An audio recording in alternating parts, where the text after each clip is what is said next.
Hey everyone, it's Man Size Target. I was going to talk a little bit about the high standard AR15.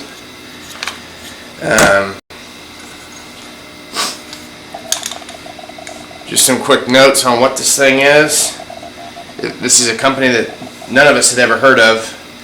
I think they're relatively new to the AR15 market, but their price point is substantially lower than a lot of other options. There's a group of us that were looking at getting some. But there's a little bit of apprehension since they're sort of an unheard of brand.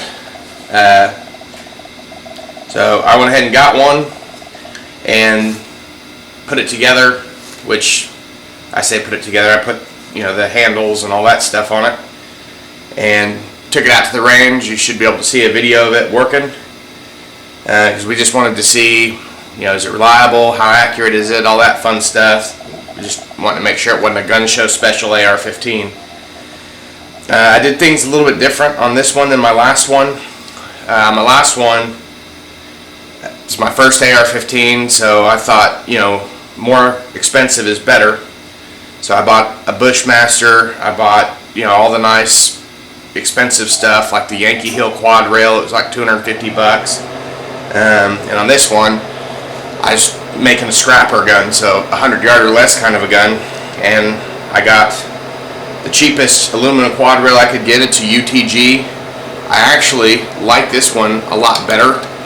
It actually clamps in the front. I don't know if you can see that. Instead of slipping in like the normal handguards do, which makes it a lot more solid. So I'm actually pretty pumped about that. That was $60, so almost $200 less. And then a cheap foregrip, cheap handle, and bigger trigger guard. And that's basically all I've done to this. The only thing I didn't skimp on was the optic.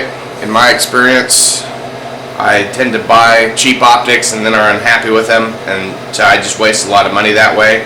This is an EOTech XPS 3, night vision compatible. That was the other reason I had to kind of splurge, is in order to make this a night vision compatible weapon, I need to have a little bit more expensive of an optic.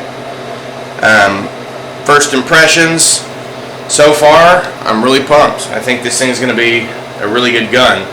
The upper and lower, it's one of the tightest fits I've ever seen. So mad props to high standard.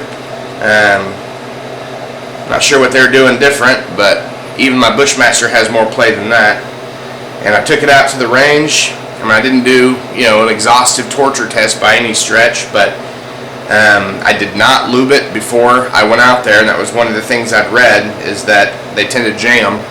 But I had zero problems, and I was using a dirty 22 conversion and the cheapest steel-cased 223 ammo that I could find, and the thing worked really, really well. So far I'm plenty pumped.